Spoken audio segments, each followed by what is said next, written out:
Za sada hvala. Kolegica Maja Sever napravila je prilog od 3 minute. Nakon toga vraćamo se u studio. Ostajemo na sličnim temama. Većina se danas slaže da Hrvatska ima obvezu brinuti se o Hrvatima u Bosni i Hercegovini i poštivanju Dejtonskih sporazuma, ali i da je poštivanje izbornog zakona prioritet. Do suradnje treba doći diskretnom politikom, smatra bivši predsjednik. Vidjeli smo, evo, Srbija je to napravila puno mudrije sa Turcima i za stolom bila i Bosna i Hercegovina i to je nešto što i sigurno ima prihvatljiviju formu od onoga što su radile naše politike. Marijan Knezović, student iz Posušja, smatra da je Hrvatska bila dužna upozoriti međunarodnu zajednicu da se Ustav mijenja u 200 puta bez potpore jednog od naroda, ali i da Hrvatska mora imati na umu da joj je Bosna i Hercegovina najveći vanjsko-trgovinski partner.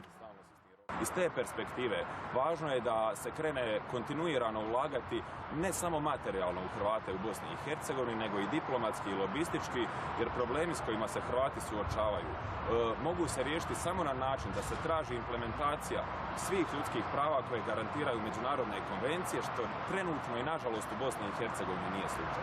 Ja sam im samo podcrtao šta učiniti pa da imate Imamo dva sasvim konkretna pitanja. Pogledajmo ih i ja mislim da vi na njih možete odgovoriti. Vraćamo se u studio pa nastavljamo s emisijom. Kojom to logikom, a gospodin Izetbegović tvrdi da ona postoji, vitalni nacionalni interes Bošnjaka postaje to da Hrvati nemaju javni RTV kanal na svom jeziku, dok u multinacionalnim evropskim državama to imaju i nacionalne manjine, recimo Njemci u Belgiji kojih je otprilike 2%. Hrvate se u Bosni i Hercegovini često optužuje za fašizam, pogotovo iz Sarajeva. No zanimljivo je kako je upravo stranka Bakira Izetbegovića, SDA, podržala promjenu naziva škole u Sarajevu po Mustafi Busuladžiću, čovjeku koji je notorni antisemit i šovinist iz Drugog svjetskog rata. Reagirao je Izrael, reagiralo je nekoliko europarlamentaraca, nekoliko nevladinih organizacija, a Izetbegovićev ministar Kazazović kaže kako je sve u skladu sa zakonom. Evo dva kratka pitanja. Inače, RTV na hrvatskom jeziku se često spominje kao jedna od tema. Što vi kažete, bili Hrvati u Bosni i Hercegovini trebali dobiti televiziju sa federalnom koncesijom gdje bi bilo samo hrvatski jezik dominantan? Hrvati trebaju da imaju svaku televiziju u Bosni i Hercegovini.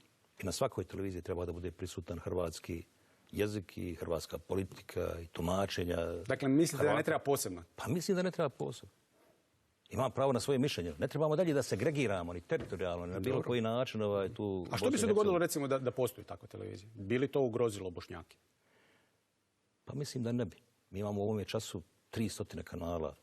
Evo, na nekoj tamo, ne znam, TV Alfa, kako se zove. Dakle, ja mogu da nađem 300 različitih kanala. Ne mislim da bi nešto posebno ugrozilo. Naravno, imali smo ove deklaracije iz Livna koje nas optužuju za islamski kalifat i slične stvari, ali preživjeli bismo to. Što se tiče osnovne škole u Sarajevu koja nosi ime po čovjeku koji je blisko surađivao s ustašama, ako se ne varam. To su tvrdnje.